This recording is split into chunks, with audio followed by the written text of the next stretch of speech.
But yeah, no, I mean, there's puzzles we don't even know, like, why it happened. That part where we threw the pinky object at the poster and the monkey goes up. What happened? Yeah, my painting. Oh no, my painting. Oh, but, like, why didn't you... I'm going to leave my cake here. And there's so many times things... I've said this before, but there's so many times that... And this is with a lot of adventure games, but again, this is stuff people should be learning. It's like... You just needed a line or two of dialogue. That would have fixed everything. And it's like stuff that, from the very beginning. The soap. He can't open the window and he goes, it just won't open. Say it's dirty. Say it's sticky. That's all you have to do. It just won't open. Makes me go, say it's stuck. Yeah. It just won't open. Makes me think, oh, I'll give up. Like, what are you doing? That stuff, he did something like that near the end, too. The axe... He was saying something about the axe about it being stuck in there. Yeah. That's a little better, I guess, because we had to use oil on it. But it's just... That must make a lot of sense. It's stuck in there, too. There was other stuff he did near the end that it was just like, woo. Oh, yeah, the sewer. He just goes, there's no way I'm going down there. To the point that I went, I guess he's not going down there. Like, and it made us think a guy... Maybe we need a light or something? Or I thought maybe we had to find the guy who jumped out. Because I'm not going... No way I'm going down there. Yes, there is. We just had to use a pig on the ground. Like, it's a really broken game in a number of ways, but there are a lot of... I mean... I don't know. No, there are no good points for this game. But I'm trying to think if there's other games that are as broken. There must be a few. I mean, adventure game wise. But even some. But usually it's like selective logic. It's not even. It's never this stuff like. I remember there was. There's no hotspot. I kind of remember in Sanitarium there's a lot of garbage. Yeah, but the stories kick out, so it the stories kick. Right, exactly, so and that makes up for it. Yeah, that's the other thing. Most of the shitty games, most of the games I play that have these major problems, they've got something else going for them. Yeah, and this has got nothing. The story's blah. The story is nonsense, and not only that, in the beginning you're trying to rescue the professor, and once you do, you regret it because all he tells you is bullshit. Yeah, he just rambles and more bullshit. And what like their jokes don't even make sense. Why are the world leaders Jesus and Cleopatra and Elvis? That's people. That's the joke, king, baby. They're not alive. Him and his green. They definitely weren't alive at the same time. Yeah. It's so silly and weird. Dude, I get it, it's inane, but it's just like, come on, what are you doing? And then we've got the dialogue, which was so often meandering, but then sometimes, oh wait!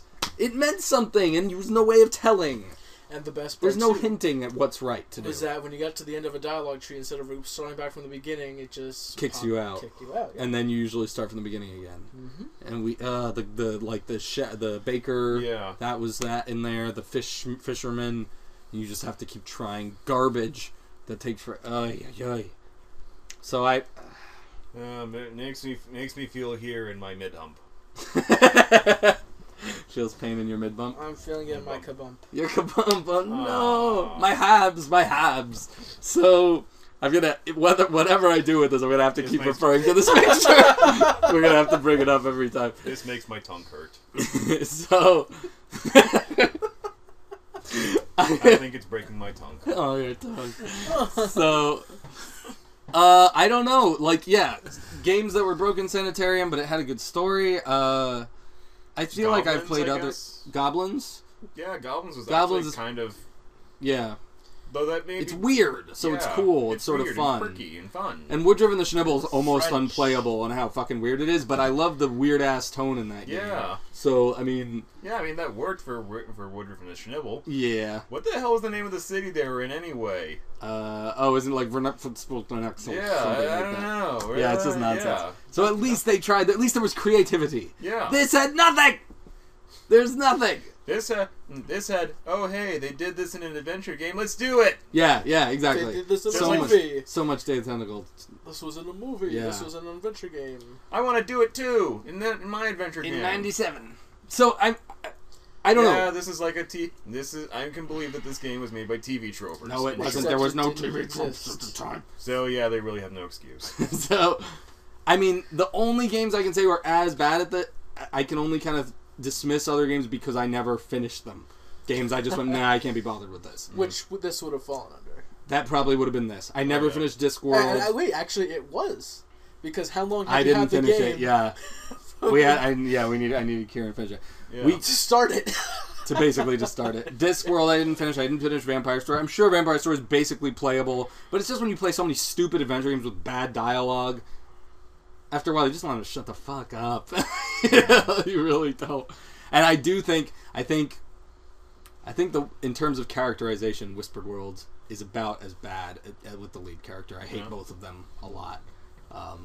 Tony Tuff was okay as a character, but his voice acting was so annoying. I actually turned off the voice acting, which is something I never do, because I actually think, like, oh, I should take in every bit of the art they want. You know, I shouldn't turn anything off. But I turned off the sound, and actually some of the jokes were funnier just reading them without this fucking awful nasally voice. But, this is one of the worst adventure games I've ever played. I mean, it's probably not one of the worst games just because the interface wasn't full-on broken, because it's hard to fuck up a adventure game interface. Yeah. At least you didn't have to type shit. Yeah.